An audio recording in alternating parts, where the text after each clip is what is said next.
All right, man. I'm really looking forward to this one. So I know we talked a little bit before, but still, can you introduce yourself for the audience?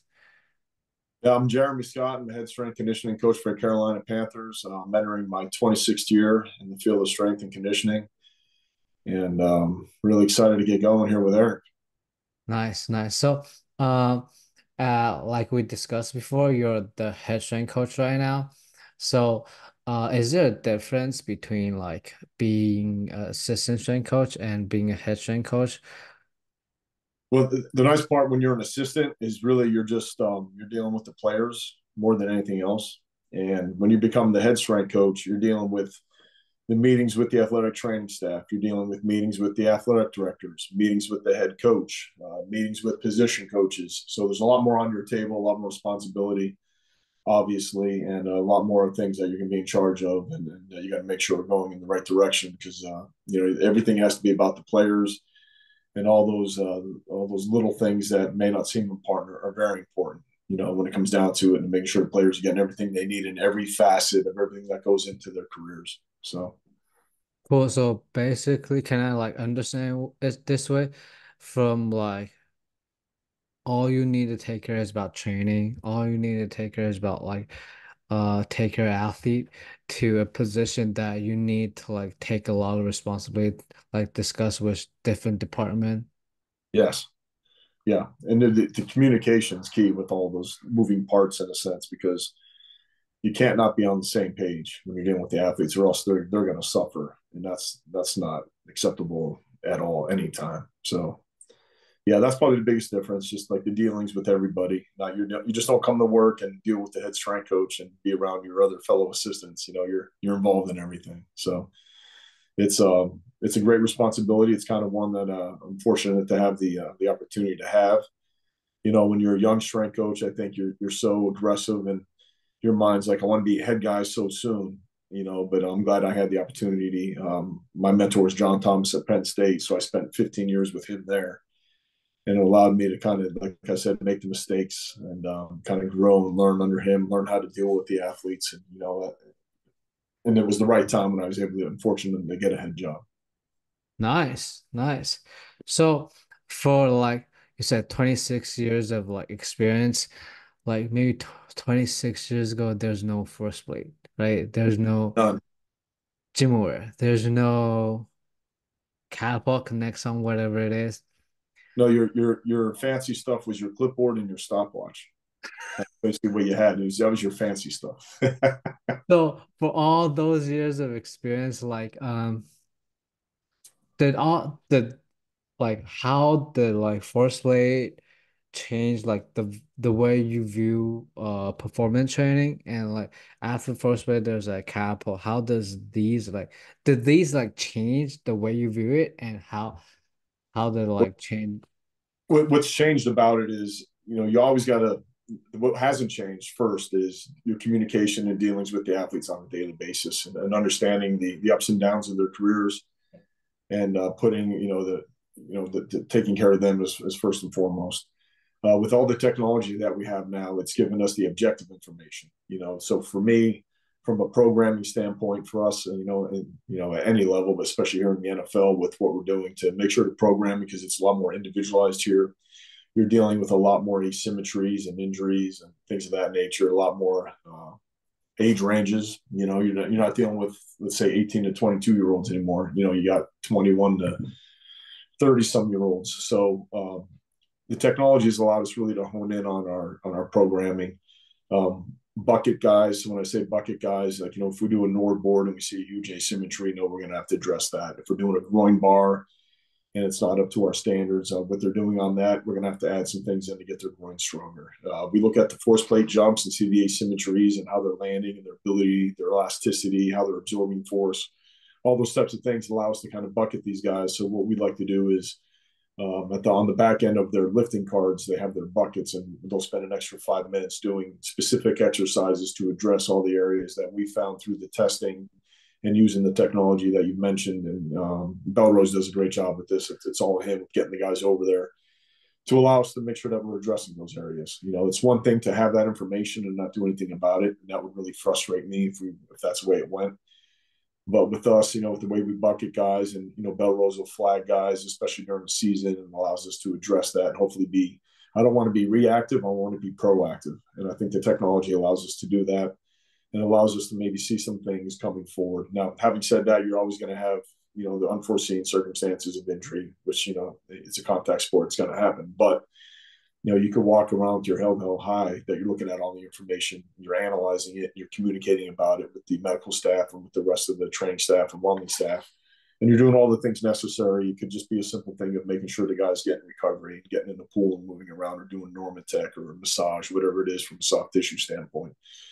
And so that's what I really like about it. Kind of helps us we're not taking guesses as much. We're really honed in on it, so we've used that, especially in the weight room. And for what I really like about it, and again, give a shout out to Altoff and Belrose and my two assistants, Corey Miller and Tom Barbeau. We really look at the information for our July training, because July for us in the NFL is the month where they're not here. So we have them all the way up to the middle of June, and then they go on their way. So we utilize a lot of the information and a lot of the analytics from the catapult systems from previous years to try to, when we program, to try to be as specific as possible to, hey, these wide receivers have to be able to handle this much player load, this much high-speed yardage, this much change of direction the first week of practice, if that makes sense. So when we program to make sure that, as they're following it, that they're going to be able to handle those loads and those speeds and doing the things that they need to do to be prepared. So it allows us to really hone in, like I said, getting back to the programming and be surgical in what we're doing. So we're not overdoing it and doing, I think maybe back in the day, we overdid some things, quite honestly. And when you overdo a lot of things, you're dealing with erosiveness where, you're just, if it's not moving the needle, then you're just piling on the fatigue factor. And then you're going to have the issues with overuse injuries, shin splints, things of that nature. And so it's really been a blessing. I really love the ability to have it. And you have to, it's one thing to look at it but it's one thing to look at it, analyze it, be logical about it, and then come up with a plan. So I think we've done a great job with all we try to do to help the players with the information we get from those systems. Nice. So, I know you guys use Catapult, all right? Yes. So, I talked to Ryan before, and I know we talk a lot about like GPS data, but still, just for a reminder, like what kind of like metrics you guys check when we talk about like Catapult metrics? Yeah. So the catapult metrics, player load is going to always be a big one. Okay. And that's basically, accelerations, decelerations, and distance, whether that's, a training session with us, if they're wearing them with us, for us to, again, have that information that we're looking for our programming or practice or, whatever it may be. We'll look at max miles per hour. That's a big one because that's power on the field, power production. If that starts to wane, then there's a fatigue situation there, or something going on. Explosive movements, IMAs that we call them. So we're always going to look at that. Again, accels and decels and those types of things, and then acceleration, load, and high speed yards. And kind of there's different bands of high speed yards that 75%, 90%, but what during the season and during the off season, quite honestly, we always want them to touch 90% of their max velocity or max speed once every 7 to 10 days, and we're really big on that. I think that plays a huge role in hamstring health, soft tissue health in general, and that's one of the things that you worry about when the guys are away in July is, are they hitting these high speeds? Or are they just doing like all position drills and not hitting these speeds linearly? So that's a big thing for us, and we do a lot of top off runs using the catapult. So what we'll do during the practice is, obviously you always have the communication with the training staff, medical staff, head coach, position coach, and we'll try to grab a certain player that hasn't hit that it might be like say over 10 days, and we'll find a spot during practice where we can take them off to the side, and we just call it a top off run where they just run maybe 1 or 2 buildups.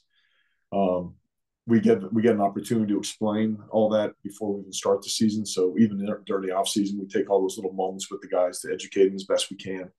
So when we get into the season and we talk to, let's say, a wide receiver, and we're like, hey man, we have to get a top off run this week at some point. You just haven't hit a high speed in a while. They understand it. They'll come over and they'll do it, and we usually have no issues with guys doing that. And we live monitor it, so if they hit it on the first rep, they're done.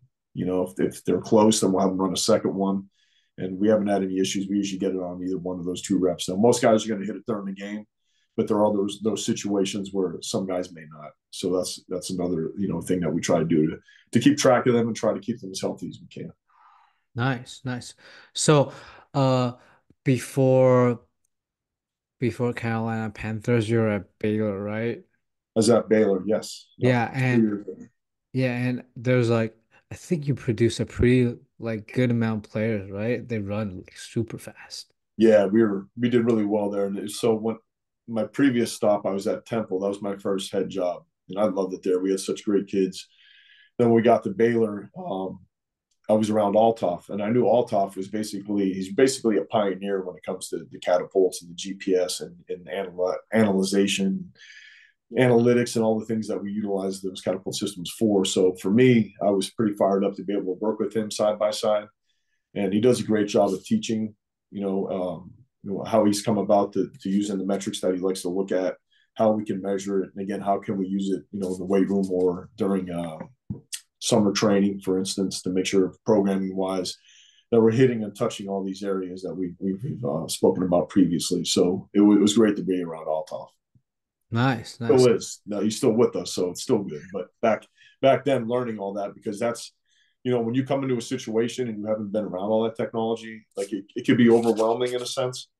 But it was great to have him around to break it down for me. We kind of microdosed it to me so I could understand it fully, So I'm still learning more and more about it. We just came back from the Catapult conference. That was last week, and we learned a lot there from a lot of other of our colleagues. And, it's great information to have, because the bottom line is improving our players' performance and keeping them healthy. Nice, nice. And you also brought Thomas from Baylor to my man Tom. Yes, sir. I love that guy. I love that guy. He's awesome. He's awesome. Yes. Very bright individual. He'll tell you he went to the Harvard of Canada, McGill. So all right. So after like capital data, next thing I want to like discuss with you is about like speed training. Like how would you like implement like speed training into like your in season and off season for like the pro setting? So in the off season, we're obviously gonna have more time with them. So that lets you do more volume. You're really with them. So our off season is a little different in the NFL. So we have our 2-week phase one, and these are all optional workouts, but the guys are normally in town to do them. And then you kind of branch off to there where they do a little bit more with their coaches, and we're still training them. We'll do a 4-day split, upper lower. And so what we do is we'll do 2 days of speed training with them. Acceleration, deceleration, changes of direction, and then the other 2 days we'll do some tempo running and some different things just for conditioning aspects. So that's kind of how we break it down. So we know we'll have our we'll take them. We'll do a good 20-minute warm up, addressing all the areas that you normally would: skipping movements, dribbles, rudiment hops, and those types of things. And then we have a certain amount of yards we might want them to hit that day. So let's say it might be a high day of maybe 100 yards of high speed work, and we'll go into that, and we have it all laid out because of the catapult systems again have allowed us to kind of really hone in on what we need and what drills are going to give us what we're looking for. And we'll always start off with our accelerations, then we'll move on to our change of directions after that. So we'll be hitting those twice a week, and then, like I said, conditioning twice a week. Now in season, a lot of that's going to change, obviously. So what we'll do is we'll take a lot of time during the preseason to continue to kind of hit those areas in the warm-ups. And then when we get into the season, we have our time cut down a little bit more. So it's really more of, the basic warm up, and then our skipping movements, our dribble series, continuing with like the rudiment hops, backward skipping, multi-planar movement. And then we try to hit 4 to 6 excels before we even start practice. And what we'll do is we just have like the offense on one sideline, the defense is on the other.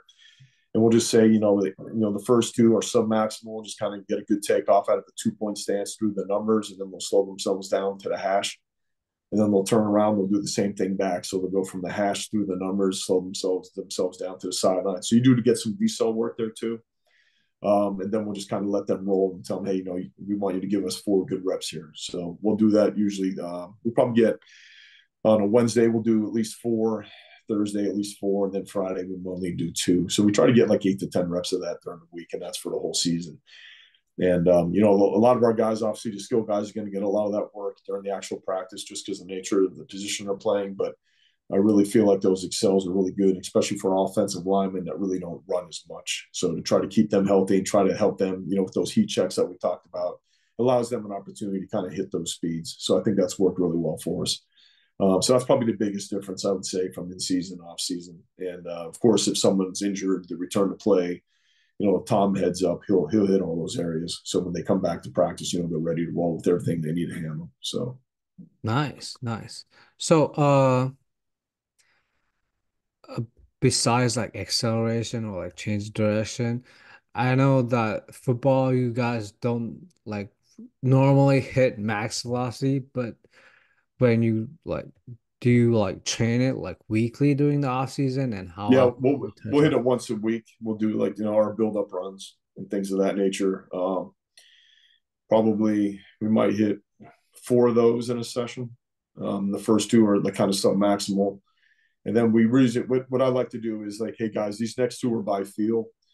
So it allows them to kind of have a little bit of ownership of where they're at. So if it's a guy that's, hey, for whatever reason, he's a little bit tighter, I'm not going to say, hey, this one has to be full speed. You know what I mean? So we have with the live monitoring where we know where they're at. So if they're not feeling it, then we just say, hey, man, however you're feeling, run as fast as you can for us. And we never have an issue with that because they start competing and that kind of, kicks everything into gear, which is awesome, which is what you want. It creates all that intent and all that effort. So, but that's the big thing that we'll do, during the off season. And again, during the season when we feel like it needs to be done, if a guy hasn't run fast in a while. Cool. So, another thing about like speed training is like, uh, football guys are strong and fast. But like the mechanic wise, I know they're like most of them are good, but like they're not like track athletes. So how hard are you guys gonna like touch on like mechanics, all those stuff? We're big on that because again, I feel like that has to be taught. It's a skill. It has to be done year round. We feel in order to have some to make it last in a sense, for lack of a better term. But we'll always focus on that. So acceleration days, we really just look at shin angle and the relation, like where the pelvis is, and kind of just overly coach that, quite honestly. And it kind of just happens naturally. Like we have our drop in runs. We'll do falling starts, acceleration wise. We'll do the scramble ups, like the down on your stomach stuff, up push up position, all those things that basically puts them in that positive shin angle and help them project, really push back, underneath themselves for acceleration. Deceleration wise, we'll do we have a whole plyo series, just to absorb force, hurdle series that we'll do. And then, just on certain runs, having them slow down and stop like on their right leg, in a good position and watch their mechanics. And then the next rep will be on their left leg, just watch where their shin angle is. Obviously you want that behind the foot as you're decelerating. We're definitely going to look at all that. We're definitely going to coach all that for sure. Change of direction wise is the same thing, trying to, slow down, change direction, change your hips, change your shin angle and reaccelerate wherever direction we're going. So acceleration wise, we'll do all those types of things, deceleration wise. And then we were just talking about max velocity and things like that. We'll do a lot of the dribble series, the Dan Path, all the stuff. We'll do dribble bleed to runs, dribble bleeds, and all those types of things, as well during the week. So we try to hit as much of that as we can. But again, we're going to coach it up. They want to be coached, quite honestly. So they'll ask questions. They're always intuitive. A lot of guys read a lot. They're very educated on a lot of this stuff. So we're going to coach it up. We're not out there just kind of spend 30 minutes just moving around. We're going to coach him up, and if a guy really wants to, we have the availability, with Tom to film it and kind of really break down his mechanics where he can watch it. So we'll even take it to that step.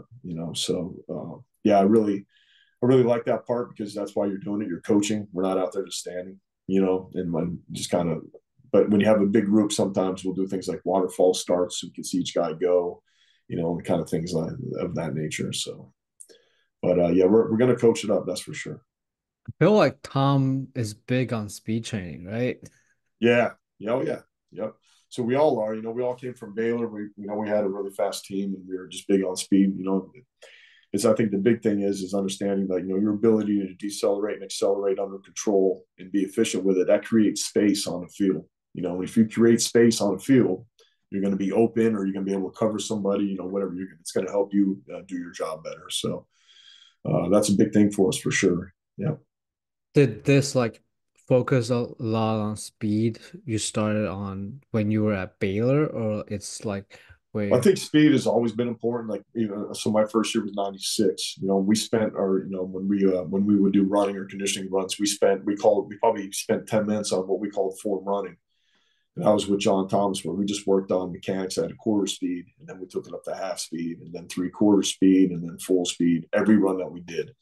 So we've always worked on that. We've always run with sleds, to improve the stride length and your ability to push and produce force on the ground. And, all the things for max velocity as well. So I've been doing it for a long time. My first real responsibility at Penn State was I was a graduate assistant there, and then we were looking for someone to do the speed training with the guys. So that was my first kind of job. I was the assistant strength coach, but I ran the speed program there, and I would train all of our guys for the combine. So which was, like I said before, it was awesome. I made a lot of mistakes and I learned a lot, but I wasn't afraid to try things as long as it was safe for the athlete and I wasn't putting them at risk. So speed's always been important. I think it's just, nowadays with social media and the technology that we have to tell us how fast these guys are moving and things of that nature, it's a big thing now, obviously. So, but it always has been. It's always been important. oh, you came from like a program that like focused speed a lot, and then you focus speed a lot. That's cool.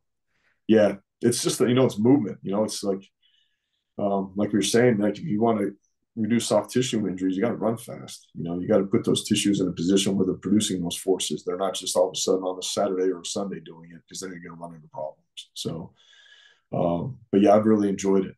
It's great working with the players, and you could really, using the Catapult does a lot of it for us now. But back then we would have a timing system that we would use, and it would track their 10-yard time, and then I'd get a 20-yard time. I get the delta time, which was a 20 to a 40.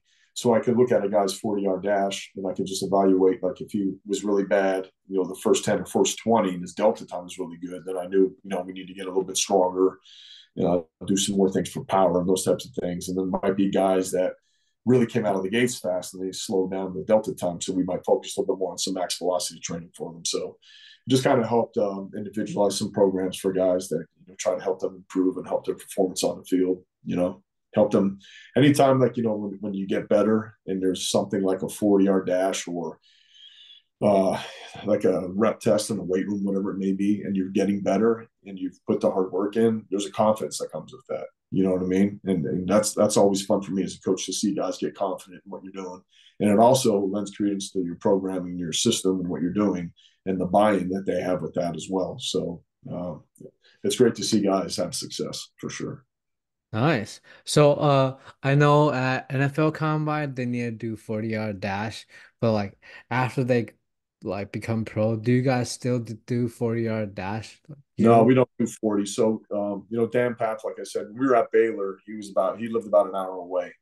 And Ken Johnston, he's a legend in the NFL strength community. He's a great person. He was another mentor to me. He came and started working with us, and he would help our injured athletes. So Dan would come up and spend a lot of time with us, which was phenomenal. We were all in awe of him every time he spoke. But there was one thing that he used to say, like, because we'd always be like, how are we going to separate our speed training from conditioning? And he would always say, if you're doing 6 to 10 reps of something and everything is under 40 yards, that's kind of your speed training. That's kind of like a easy kind of template to look at. Anything over that is conditioning. So we're not going to run. There'll be those guys that end up running 40 yards with a lot of the stuff they're doing on the field, especially the guys that have to hit those distances, wide routes, and what have you. But like a lot of stuff that we're doing right now with guys is just 5-yard starts. You know what I mean? And then 10 yards, and then probably upwards of 15 to 20. And that's probably the most we'll do from an acceleration run standpoint. nice, nice, nice.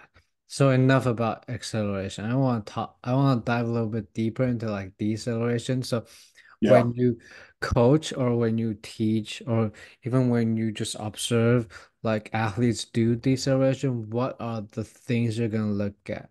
like shin angle, like Yeah, shin angle, like their body position or posture. I look at their eyes a lot. That's just something that's always been something for me. So, as they're decelerating, they start looking at the ground and their head goes forward, their center of gravity gets forward, they get on their toes and then they stumble, so just tell them to keep their eyes forward, work through their hips more. You see the big thing I see a lot of athletes do when they start to decel is they break at the waist, right? And just kind of bend over. And again, that puts you like in a falling position. Then you're going to have to really put the brakes on to catch yourself as opposed to decelerating smoothly. So just looking at things like that, and it's pretty. One thing that I've been able to do is develop the eye for it now. And Tom has a great eye for it as well. And then Corey Miller, my other. So we'll just say, hey, I'm going to take the skill guys today. I'll give Corey the big guy since he's a former D lineman, and Tom will have his group. So it allows us to. I don't like a lot of chaos in our training sessions. I like us to be honed in on what we're looking for so it's really organized and we can really coach our guys. So I might have 10 guys, Tom might have 10 guys, Corey might have 10 guys, and we're just looking at it. And then we'll get together and then we'll discuss at the end who looked good, who didn't look good, who do we need to really work with.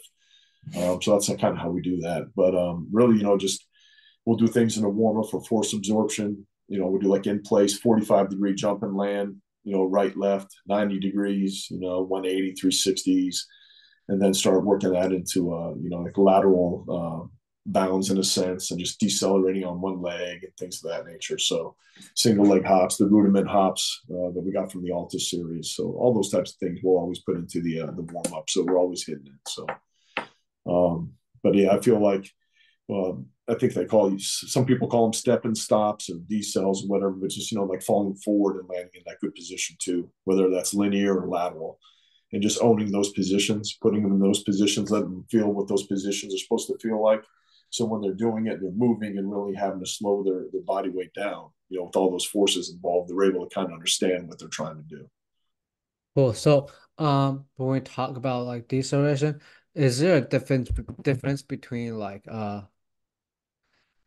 narrow like stance width or like wider stand or wider base?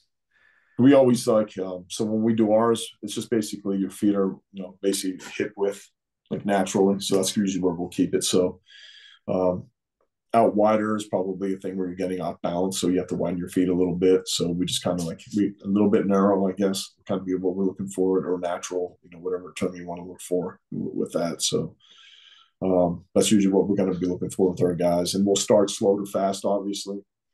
And we're going to start like angles. We'll start with more open angles in terms of like our decels, and then our change of direction, then tighten those angles up a little bit as they get better at it. So they really have to kind of be sharper angles, sharper changes of direction, So we start, it's all a progression, you know what I mean? It's kind of like you have an area, okay, here's where we want to get to. Now, how are we going to get there? All right, what's week 1 look like? What's week 2 look like? What's week 3 look like? So we kind of, that's what I'm really big on, is having progressions and build upon what the previous week taught them. So, that's kind of what we're looking for with that. Cool, cool. So just to clarify, at the beginning you said there's a lot of athletes gonna be like bend their waist. So instead of like bending their waist, you want them to like probably do a hip hinge movement. Am I Not correct? necessarily hip hinge, just kind of like bend their knees and sink their hips a little bit, as opposed to just having straight legs and bending forward at the waist, So, that's what we're looking for. Nice, nice, nice. Just So absorb force and like kind of be relaxed. Don't be so stiff. It's hard to get guys out of that. You know what I mean? Especially as you alluded to earlier, you got these big old linemen. Everything they want to do is raw. It's just like get them to relax, let your body absorb force. So it's fun watching those guys move. cool. So besides like change of direction, the other big thing is uh sorry, besides deceleration, the other big thing is change of direction. And you also mentioned like uh how the hip moves. So can you like explain a little like how the hip moves during let's say doing a like 100-degree change of direction and like maybe 45-degree change of direction? So you have your deceleration angles like that you're looking at, and basically, what we're looking for, guys, is kind of open up that hip in the direction that you're going towards, obviously. And then as you plant that foot, you're going to kind of be more of an acceleration angle. And then as you swing through and bring, the other leg through as whatever direction you're going in, and kind of, get back into those acceleration angles. And I've always taught, like, I think it helps, the body change direction. Again, sink your hips and snap your head. I always thought the body's going to follow the head, so if you can do that, then that kind of helps you get in those angles a little bit quicker and helps the pelvis kind of be in that position. So that's kind of really what we look for, if that makes sense. Is the pelvis gonna be let's say I'm going to my left side and stop and change direction going to my right side? Is the pelvis gonna be like lift the right side a bit, or like it's gonna stay stable? Well, that's a good question. I think it'll be stable, but it's like your ability to kind of stabilize on that one side as you're pushing off that side and trying to regain that momentum and balance to push off the lead leg in the other direction, if that makes sense. Yeah, yeah, yeah. That's awesome. That's awesome. So, um, enough about like all those training stuff. So I want to ask like, what is the main difference between like being at a pro setting and being at college?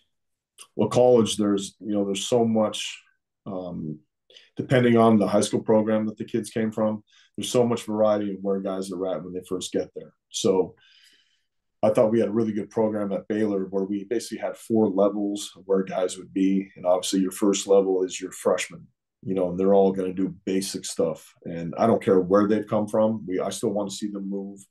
I want to see them, in bar positions if we're teaching them the Olympic lifting and how they hinge and how they move on the field and those types of things, like all the stuff we just talked about.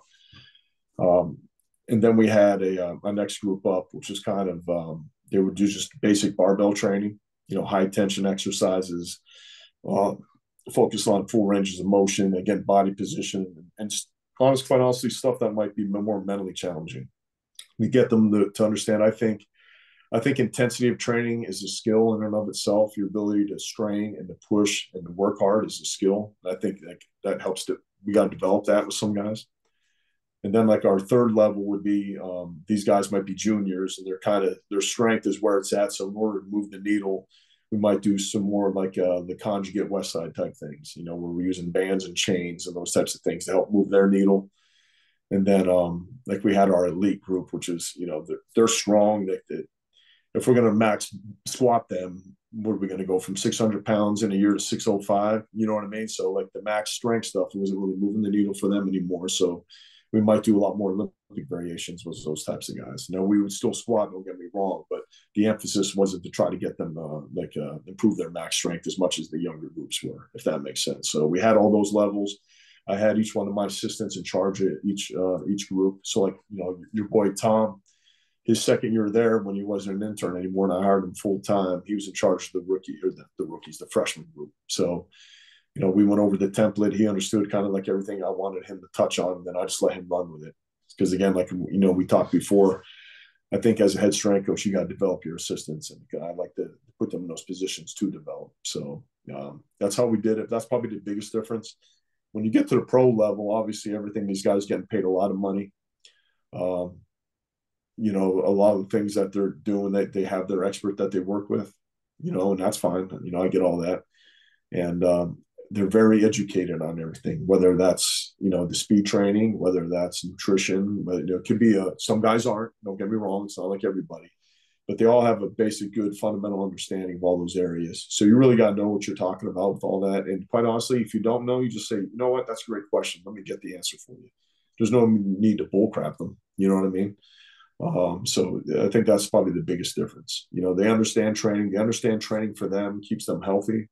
And if they're healthy and they can be on the field, then obviously they're going to make good money. So, that's probably the biggest difference. And the other big difference is there's more expensive cars in the parking lot. So I'm more careful when I'm driving around the parking lot that I don't back into anybody. That's cool, man. That's cool, man. Did you ever run into a situation that the athlete really like ask you anything that you don't know? Probably more on maybe like the nutrition aspect of things. There might be like a new supplement that's come out that we might not have all the information on, like the more on that side of things.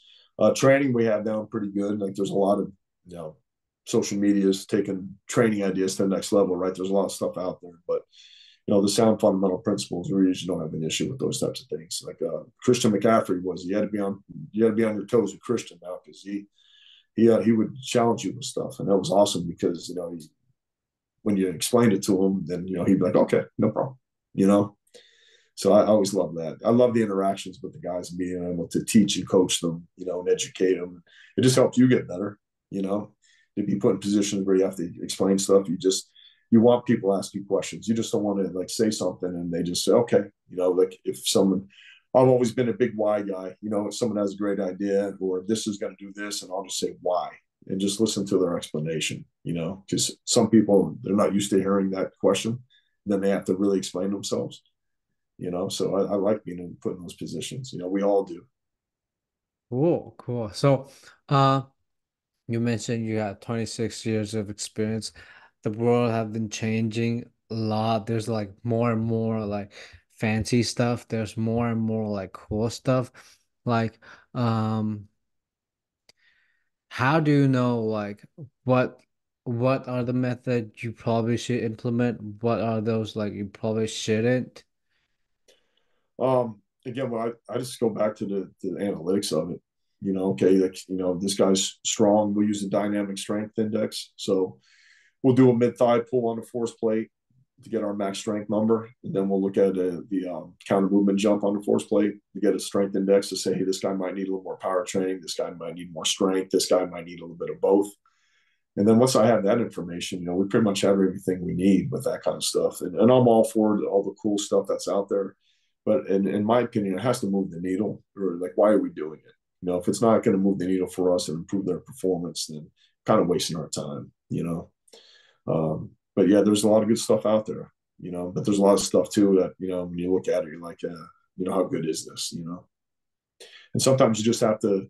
If there's ever something new, we like to try it as a staff on ourselves first too with a lot of that stuff. You know what I mean? And kind of be like, I don't know about this. I'll have Tom and Belrose can do it. Do you still sprint? Do I still sprint? Yeah. Oh, I try to. I don't know if it's a sprint anymore, but I always challenge our wide receivers in a 2 yard dash, and they usually back down. So maybe I'm still with fast. I don't know, but I've really my last few years. So I came up through Penn State, and we did a high intensity training philosophy, and then when I was in high school, I was powerlifting, so I was into deadlifting, squatting, and those types of things.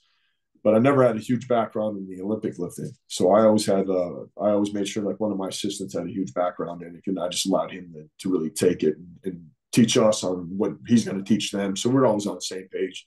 And that was never an issue. But 2 years ago, one of our assistants, Tim Ravis, he was a competitive weightlifter. So I was like, you know what, I'm going to just start dive into this a little bit more. So the last 2 years now, we all train together and it's fun, but a lot of us have just been hitting the Olympic lifts, just to try to, again, I said, move the needle, right? I've been doing all the other stuff for all those years. So, I always dabbed in it, but it would kind of be like, maybe a couple of weeks here and then I'd go away from it but I've been doing it pretty, consistently for 2 years now. It's awesome, man. It's just kind of like a new, different stimulus, a different thing, it's frustrating. The weights always seem to win in the end, which frustrates the hell out of me. One nice thing about lifting is 100 pounds is always going to be 100 pounds. It's just, are you going to be able to move it or not? Whatever that weight is. So, but it's fun. I really like our staff, and we train together, we push each other, we push ideas on one another. I mean, as long as I've been doing this, and I feel like I have a good base of wisdom through the experience I've been through, there's still so much more to learn. And I think you always have to be open minded and have if you have any ego, put it to the door and just be willing to learn. So like I said earlier, with Tom and Corey and Ryan Altoff, Tim Rabbit, all the people that we have working with us, it's so awesome because we all push and challenge one another, and it's welcome and it's expected, because that's the only thing that's going to get you better. And then we've all heard, you're never going to get better in the comfort zone, right? So me trying to sprint and do Olympic lifts was way out of the comfort zone. So I haven't pulled a hamstring in a while though, so I'm all right. My left Okay. hamstring usually gives me an issue at some point. Okay, okay.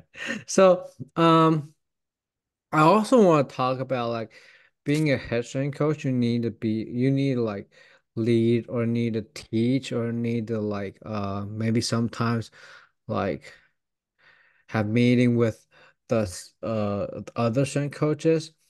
how do you like always make sure all of you guys are on the same page? So here's an example of what a normal weekend season looks like. So, we have the game Sunday, and we'll get an injury report Sunday night. We usually after the game, we already have an idea of what we're going to be dealing with. So on Monday, we have what we call a recovery lift. And it's just like a lot of circuits, a lot of stuff to get some lactic acid, spur recovery, you regain some ranges of motion from the game. So we won't do anything from like the high CNS lift, like no Olympic variations that day, no bench, no squat, So first thing I'll do in the morning when I get there is I'll meet with our wellness director and the athletic training staff, and I'll go through everybody and all the issues that they may have had from the game, and anything that might be contraindicated in the weight room. And then I'll go through and I'll say, okay, here's the modifications I'd like to make for them. Does that make sense? And we'll hammer all that out. And then Corey and Tom will come. We usually meet around 7:30 consistently on Mondays. And I'll go through all that stuff with them. Okay. And I'll have sheets for them. I call them reference sheets that we have with us on the floor. So when a guy comes in, we know, hey, so right this, it's a left that, whatever, and here's what we're going to change for them, whether it's like going from a squat to a belt squat, because their back was a little bit tight or whatever, And I think that's the biggest communication part in season is the modifications we're going to do and making sure, some guys might not feel things or might not feel something. Maybe they feel it on Wednesday instead of Monday. But we're going to find it in the weight room, through the movements and everything that we're doing. We're going to see the compensation, the asymmetries, whatever we see on the force play jumps. And we'll make sure on the flip side, like I said, I get the information from the athletic training staff on Monday.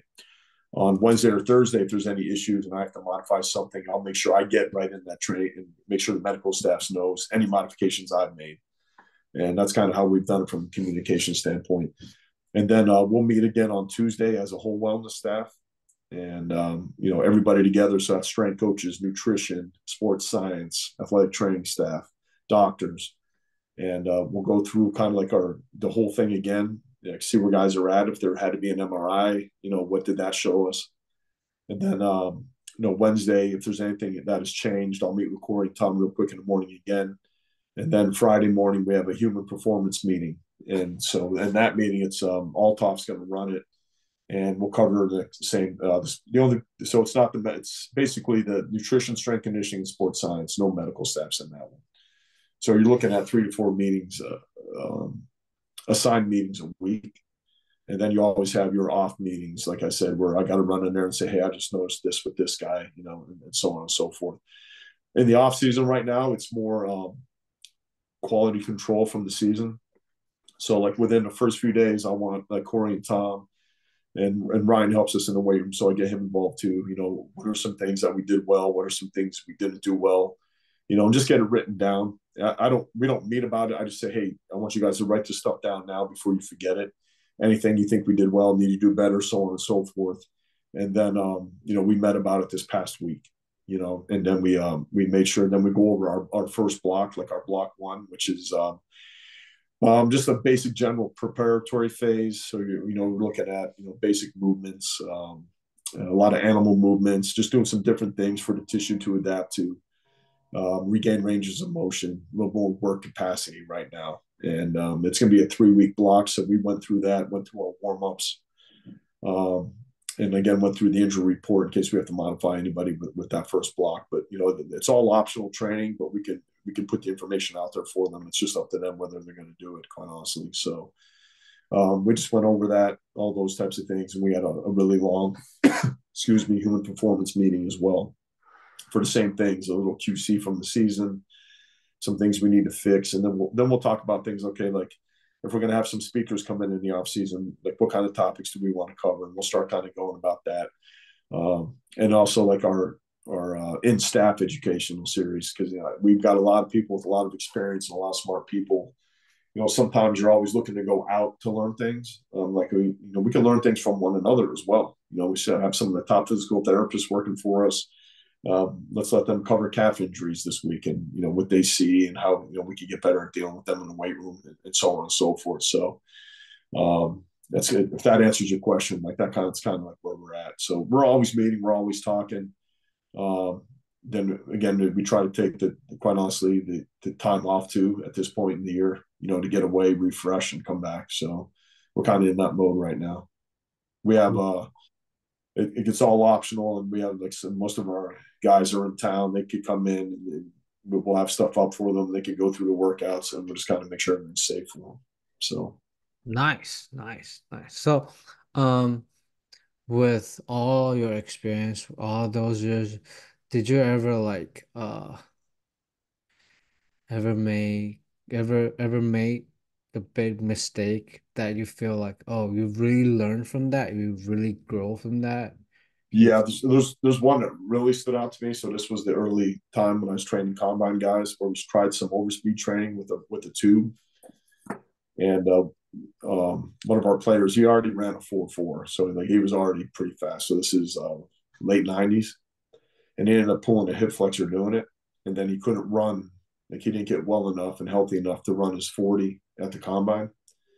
So that was a big one for me. That I really messed up. My first few years at Temple, I think my first year, so that's my first time being a head strength coach, right? So I'm all fired up, I guess. So we're in season training, and I'm thinking, back squat was our big movement, like our main leg movement, lower body movement. And the one week I was like, hey, let's switch it up and let's go back. Let's do some front squats, just like, hey, let's switch it up, blah, blah, blah. And the guys got really sore from it. And this is in season. So I'm like, my one assistant came up and was like, hey, just so you know, guys were really sore from doing the front squats, and I went, crap. So I'm like, we're going to lose this weekend. The guys are going to be too sore. You know what I mean? So I started freaking out, and we ended up winning. So I said, see, front squats aren't that bad. So, but that's another one that stood out to me, that I was just like, trying to do something different, give a little variety. And, anytime you change something, especially in season, you don't want the guys getting sore from it, and I made a mistake there. So those are two main ones that kind of always stood out to me. But sometimes those things help you grow the most, right? Because it kind of strikes you, and you realize that I think the biggest problem is I felt like I let the players down. And, that's hard to deal with anytime, So you have a guy that's trying to make the NFL and he couldn't run his 40. Like that was really hard to deal with, So, but yeah, and then other minor things here and there, but there were two big ones that I can remember. Yeah, nice. Thank you for sharing that for us. Sure.